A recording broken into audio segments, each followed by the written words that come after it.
My name is Kyle Cowling, 25 years old, from Huntington Beach, California, and I work for Vurbmoto.com.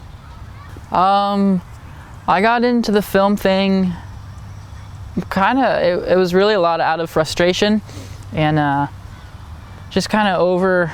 I was doing the photo thing for a long time. That was actually my background, is photography, and kind of got burnt out on that. And that's what I was, at the time, that's what I was doing, like photography and editorial. And it was a great experience doing that and being able to work with a magazine, but that didn't really work out. And I knew I needed something different anyways, and I didn't know what that was. So it was kind of this weird transitional phase where it was like, I don't know what I was going to do. And after leaving the magazine, I went to RG3 suspension and was doing like marketing and stuff, and it was good because it was a nice change and something different, but I was like I was just kind of frustrated and trying to figure out what I could do, because there's a lot of photographers and it's kind of hard to rise above the rest of those guys because there's so many talented photo dudes out there. And one day I saw I don't know where I saw it, but I saw a BMX video of this Italian guy, Stefan Lansner, who, the video was amazing. It was something I'd never really seen before. It had like this cool music where it started slow and then it just built, and it was kind of like this epic thing. And yeah, the coloring and it was just something really different that I'd never seen before. And I was like, whoa, okay, that's what I want to do. And I actually had the privilege of working with Stefan at the end of last year. He came out to California actually and stayed with me, and we got to film for about a week. So it's cool to actually meet and work with the guy who, his video is the reason why I got into film. So that was kind of why I got into it. Actually, that was really why I got into it. And then it was that video, and then there was another video by a moto filmmaker, Mikey Neal, over in Europe. He had a video that was just crazy, all these like cool filters and transitions and stuff like that. I think was Magic Bullet he was using, but those two things I was like, okay, like that's what I want to do. So just eventually saved up some money and bought a crappy little Sony FX7, I think was my first camera, and that's kind of how it all started.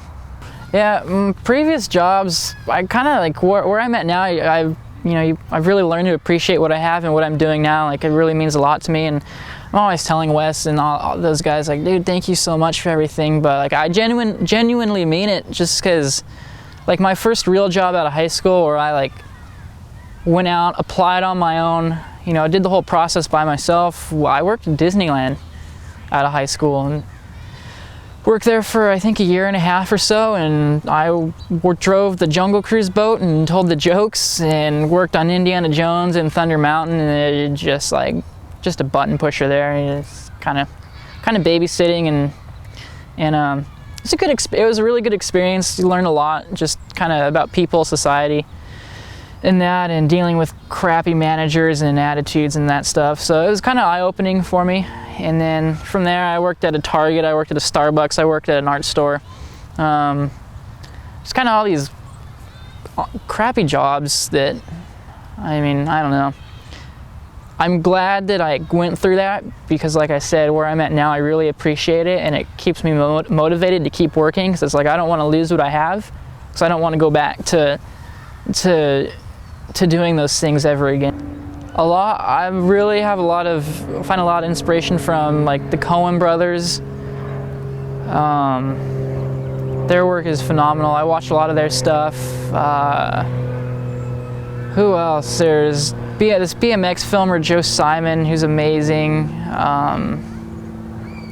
There's a kind of indie director. He did a sci-fi film last year that was really fantastic for what the budget that they had. William Eubank, Stanley Kubrick, big fan of his stuff, like 2001 The Space Odyssey. The first time I saw that, my mind was blown. Just some of like the angles and stuff, and all like like how detailed he is with like angles and lines and edges and stuff like that was really mind-blowing. Like the first time I saw it, I was kind of getting a headache because I couldn't figure out some of the stuff, how they did it. And I was like, what what are they doing? Like, it was hurting my head because the angles were something I'd never seen before. And on top of that, kind of screwing with my mind, I'm like, how did he do that?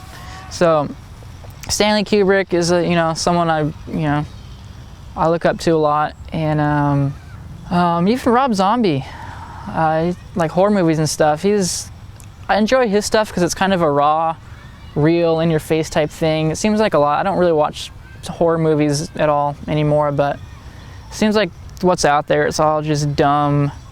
There's no real story. It's just some stupid slasher killer going after the chick in her panty and bras, and I don't know, it's just kind of silly. Everything's kind of CGI and done on the computer, and it's just, I don't know, I'm not a fan of that stuff at all. I'm not big on any of those action hero, superhero movies right now. It's just, they're cool, but I don't know. But yeah, Rob Zombie, just because his stuff, it just kind of has a real feel to it. You know, there's like a story, and there's like real characters that you can kind of relate to. And when you're watching movies like his, and you're torn between rooting for the bad guy and the good guy, because the bad guys are kind of, in a way, they're kind of cool and funny, and you can kind of relate to them as far as humor. But the good guys are just as screwed up and weird. So you're like, well, I kind of hope you die, but I don't know. I don't know, I just like stuff like that where you can think. So those are kind of my influences, and I spend a lot of time on Vimeo too, watching a lot of just kind of story-driven edits, and a lot of independent filmmakers on there. I've found some fantastic work on there that you kind of take all that stuff and then you apply it to the dirt bike thing and see what you get. And I know a lot of people like my stuff, and a lot of people think it's kind of boring, slow, sad, depressing, you know, that sort of thing, but teach their own. You know, I think that's what's cool, is you can take like 5 filmmakers in like motocross and put us all in one track. Each and every single one of us is going to come up with something completely different from the next person. So I think that's kind of the beauty in it, is, you know, everyone has their own style and you know, their own way of showing what they see to the viewers. Listen to a lot of music. I can find like a lot of inspiration from, like, there's certain songs that, there's one song in particular that I've been sitting on for about a year, and I sent Wes this gigantic email maybe 2 weeks ago, and I haven't heard anything from him because I think it scared him. But like this big kind of grand email, I have this big concept of this shoot that I want to do, and I've got the rider, you know, I know who I want to shoot with, I know exactly what I want to do, and it would be like this kind of big, kind of grand riding video, and the idea simply came off of the song that I've been sitting on for a year. It just has this crazy, gnarly intro, and then everything kind of crescendos, and it's just a badass song. And so I found a lot of inspiration just from listening to music, and like, you can hear a song and you're like, all right, this would be cool for a video, and then you think about how that song would work with angles, and then you can maybe kind of go out and shoot to that song that you're thinking about, so it kind of fits. Or, you know, you can also just go out, which I do a lot of times too, is you just go out and you shoot, and then you go and search for music. But like the Rich Kearns video that I did, originally I had planned to use no music. That was going to strictly be something completely kind of, I guess, experimental for me, just no music. It was going to be all just sound and narration and bike sounds, no music at all, just to try something different. And I was editing that, and I'm like, this sucks with no music. Like, I couldn't figure it out. Like, I was stuck at like the 1 minute mark in Final Cut. I couldn't get past editing a minute. And I'm like, oh, I don't know what the problem is. And then maybe a week later, I'm like, well, I need a song. This idea that I had is not going to work. So I found a song, and I instantly knew what song I wanted to use, and dropped that song in, and I was like, yep, there you go. That's perfect. So you find a lot of inspiration in music. It's, you know, anything really. It's just kind of a matter of how you look at things and perceive things, really. I hooked up with Vurb. Honestly, it was a really like, the way it happened was really, really crappy. Last summer, the day after Mammoth, I was at Milestone riding Hamblin, and someone had broken into my car and had stolen all my camera equipment, which I had in my back seat just in case anyone was there to shoot. And so all my stuff got stolen, and Wes got wind of it, I think from reading a post on like Vital MX or something like that, and he emailed me and he's like, dude, send me the information, I'll post it up on our website, I want to get these guys for you, blah blah blah. And then some things kind of happened with who I was working with previously that just kind of fell apart, unfortunately, kind of because my stuff was stolen. And so I remember one day I called Wes and he didn't answer, and I left him a voicemail, and I'm like, hey, you know, I'm kind of a free agent right now and I would love to finally work something out with you guys. And then the next day, like, I called Andrew Camp and I'm like, hey, this is a deal. This is what happened. You guys, like, ideally are, that's where I want to be.